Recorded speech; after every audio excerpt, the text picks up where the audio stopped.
And what's not to love about this game last night? Game of the night. Lakers hosting the Clippers, and it's Luka's birthday. 26 years young, averaging over 30 points on his birthday, fifth most in NBA history, behind his teammate, LeBron James, who had a message. Happy birthday, Don. Yes, you're getting old like me, baby. So the Lakers are down by 8. Doncic getting the inbounds pass, nails the corner 3. Lakers within 5. Then here's your 40-year-old LeBron. Pull up, passing Michael Jordan for the 5th most points by a player 40 or older. And the Lakers clinging to a 5-point halftime lead. Now the Clippers are within 2. Doncic, the pass is deflected by Chris Dunn and stolen. Kawhi Leonard, he's going to Euro his way to the basket. Hitting Jordan Goodwin in the face, though, with the ball and getting a foul called. Leonard ties the game at 67, and then Doncic driving and scoring and one. Converts, puts the Lakers up by 5. Fired up. Love to see that from him. Doncic stepping back, nailing a 3. Lakers by 7 now. Next possession, stepping back. It's another deep 3. Back-to-back on his birthday. Lakers by 10. And then Gabe Vincent getting the steal. Throws it ahead to Doncic. Oh, easy. Up to 31 points. 4th player in Lakers history to score 30-plus on their birthday. LeBron did it too, by the way. 2:20 to go. It's a 4-point game. James Harden on the turnover. Doncic finding King James is a real pretty play. Lakers up 6. And then with the Clippers down 4, Bogdan Bogdanović tries to catch and shoot a 3 and misses. The Lakers hang on for the win by 4 points. Doncic, 31 points and 5 assists. As Ants Game's David Dennis Jr. joins us now. So the Lakers have now won 15 of their last 18, best record in the NBA over that stretch. But why was this win in particular impressive to you? Well, they did this on the second half of a back-to-back. No Rui Hachimura, no Austin Reeves essentially for the entire game.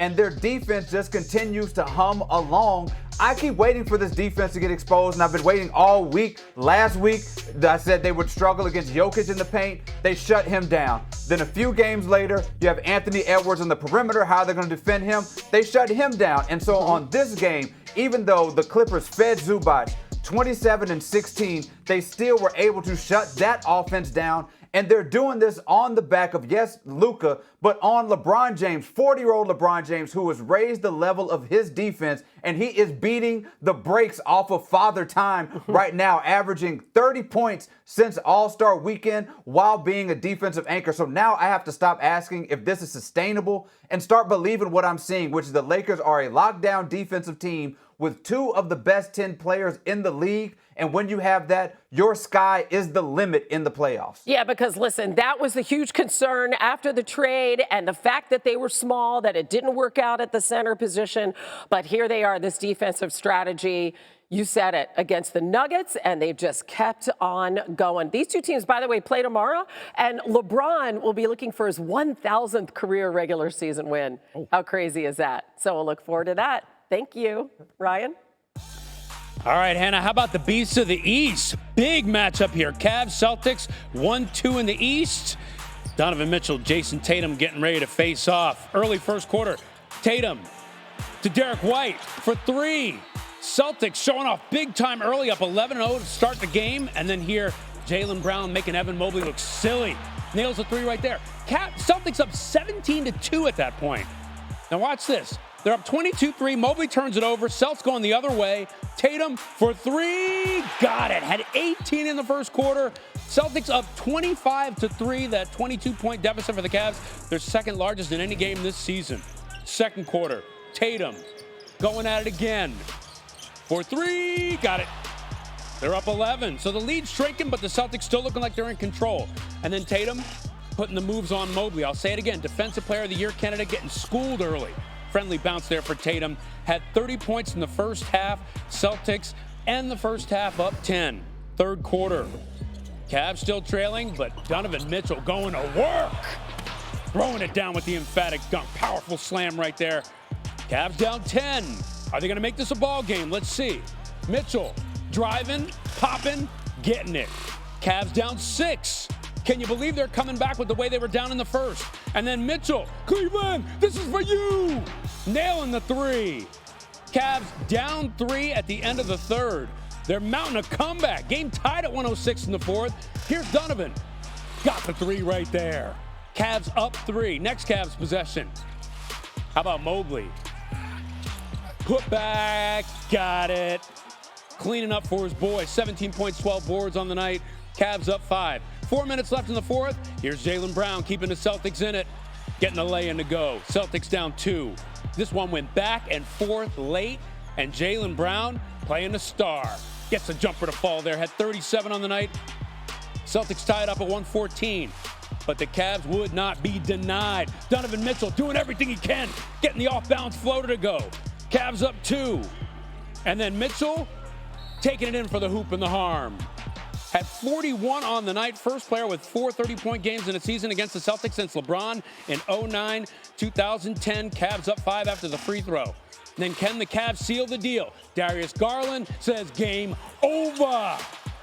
Despite Jason Tatum's 46, the Cavs come back to win a thriller. Stunning the Celtics 123-116. David back with us. All right, so David, how worried should the Celtics, the defending champs, be about Cleveland in the postseason? The Celtics should be extremely worried, bordering on a little bit of afraid of what this Cavaliers team could do, and that starts with Donovan Mitchell. My question with this Cavs has been how many games can he be the best player on the court against this Celtics team? And the answer is definitively he could be the best player for a majority of the games in the series. He's averaging 35.5 points against the Celtics this season. And when he's leading that offense, they are pretty much unstoppable. They turned to flip the switch, and the Celtics really had no answer. And you have to give a shout out to Hunter, who the Cavs have been undefeated since he joined that team. He was a plus 21 last night, and he is an X factor if they meet in the playoffs. Came in from the Hawks. He's been a great addition. And by the way, this Cavs team, I'll say it again, came down from 25-3 to win this game. That's a stunner. And Mitchell, you talk about his career against the Celtics, 30.8 points per game for his career, passing Michael Jordan for the most against Boston all time. He's got their number. David, we got yours. Thanks. NBA, Warriors, Sixers, 8:30 Eastern on ESPN. The Warriors are 7-1 since trading for Jimmy Butler. Meanwhile, it has been, of course, and I'm sorry to say, my friend, season to forget for the Sixers, losing 9 straight. Another loss would be their first double-digit losing streak since the 2015-16 season. And yet another loss. The 76ers saying Friday Joel Embiid is out for the season as they try to find a way forward with his left knee injury. Embiid's been far from his MVP form all season that you're seeing right there, and that knee plaguing him all season.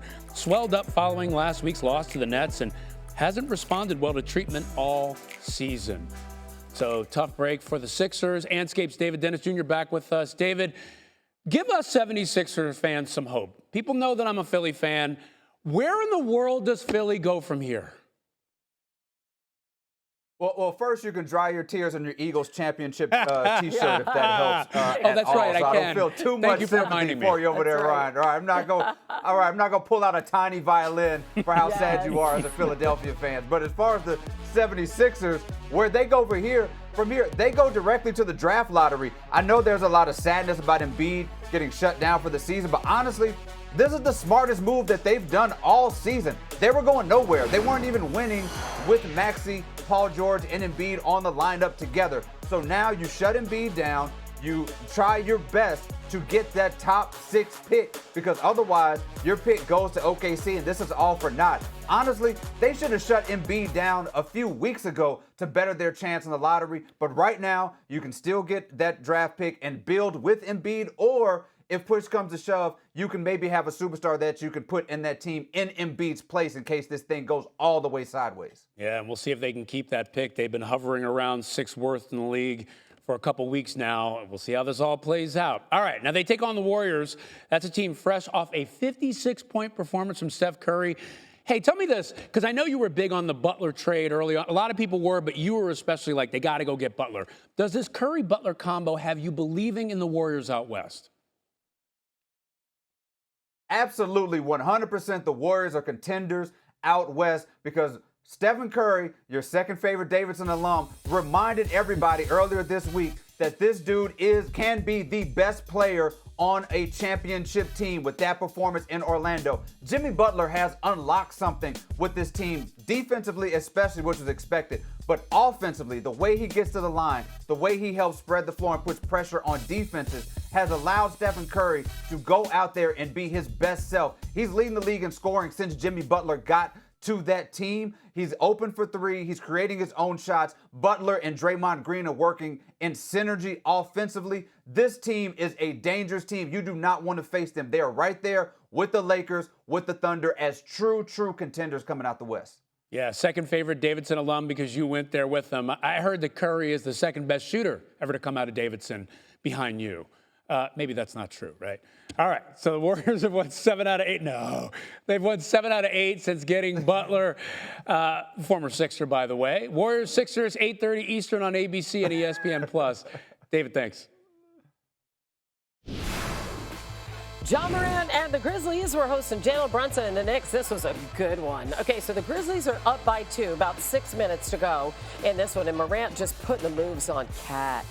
Look at this. Ooh. Oh, that's a beauty. So the Grizzlies go up 4, over 2 minutes left, and Brunson in the lane with the floater. The Knicks tie the game at 1:08. Brunson then finding a streaking Mikal Bridges, but he can't get the layup to go.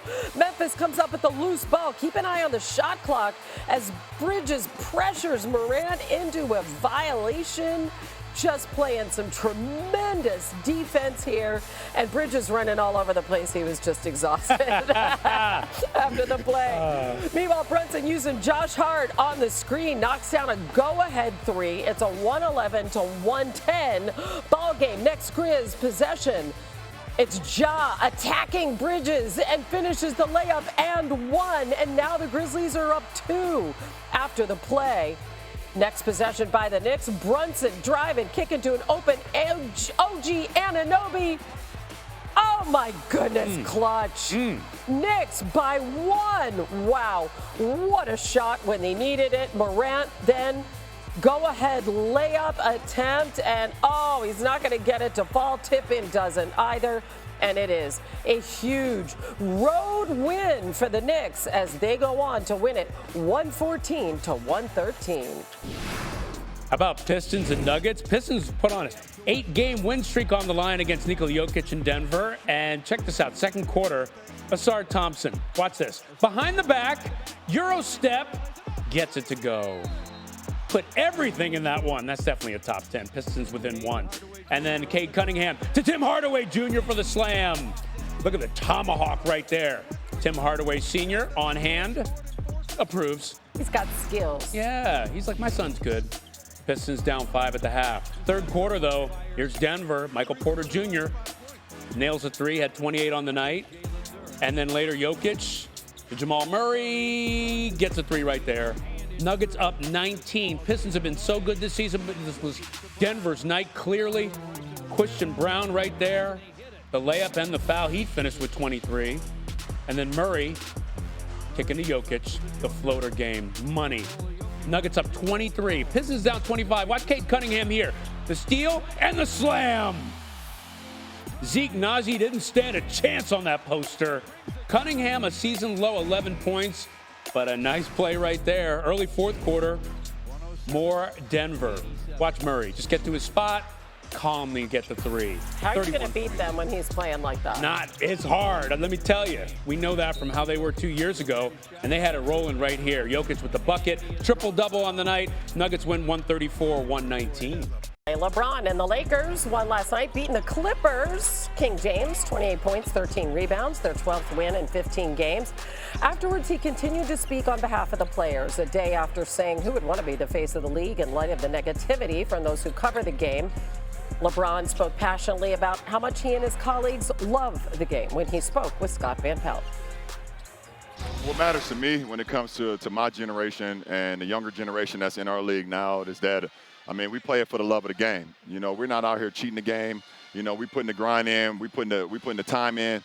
You know, we've always, gave up and gave props to the generation that came before us. Always big them up because we know without them it would not have been us. And we're just trying to carry on tradition. My generation, me, Steph, KD, Russ, James, Kawhi, the rest of our crew. And then we got the younger generation that's doing their thing as well. So, we love what we do. And it's a responsibility for all of us to continue to press the game, push the game in a positive factor for all our fans all over America and all over the world, because it's the best, most beautiful game in the world. When you watch basketball, you're basically listening to music. You're listening to jazz music, R&B music, rap music, hard, heavy metal music, everything essential with that. So, it's a beautiful game. We're all in a position to play this game, and we're here for a reason, but, we don't never take it for granted. So I hope everybody see that when we hit the floor. Really love that. Yeah. And the fact that he covered all genres of music. I know. Too. I was waiting for country to come in. Appreciated that as well. Lakers looking to replicate the success they had in February. Last month, LA had one of the best records in the NBA. Their offense ranked in top 5 in field goal percentage. Defense, as we talked about this morning, really stepping up, holding opponents to just 42% field goal percentage, the best in the NBA. And a few less fans on hand for this one. Thunder taking on the Hawks. Shai Gilgeous-Alexander on the road in Atlanta, early first quarter. Watch this. Shai outlets to Chet Holmgren, who goes down hard. It looked like he slipped. Take another look at this. He's holding his ankle there. Look at his ankle. Ooh. Oh, ouch. Oh, right? I hate seeing that. I know. It's his left ankle. He would finish the first half, though, but he'd be ruled out for the second half with a sprained ankle. Yikes. So we'll see how that goes. Shai, though, was on fire in this one. Had a mid-range jumper right there. Thunder up 6. And then finding Isaiah Joe. Thunder up 12. And they did not let up because Shai doing what he's done all season, Just getting easy, laying it. Easy. He makes it look effortless, and Right. sometimes you think, is he even working? But that's how good he is. That's the way KD is always. Yes, exactly. Right. Isaiah Joe right there for 3. Thunder up 71-64 at the half. Third quarter, the pass to Lou Dort, and Dort draining the 3. He had 20 on the night, 6 threes. And then more Shai. Who is leading him wide open like that? Well, I think that's a rhetorical question. And look at Quinn Snyder. He's like, I know, Ryan, I know. And then Shai crossed over for the 3 right there. Thunder 9 threes in the third. And they're up big going into the fourth, where Jalen Williams got it going from 3. He had 20 on the night. Thunder up 113-91. And then let's finish it off with Shai. Sizing up Terrence Mann, mid-range jumper, of course. 31 points on the night. Thunder win big, 135-119. Here's our NBA Saturday primetime game on ABC and ESPN+.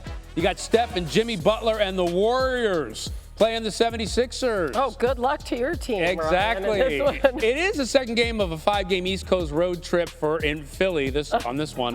Paul George and the Sixers, they're facing. Cover tips off at 8.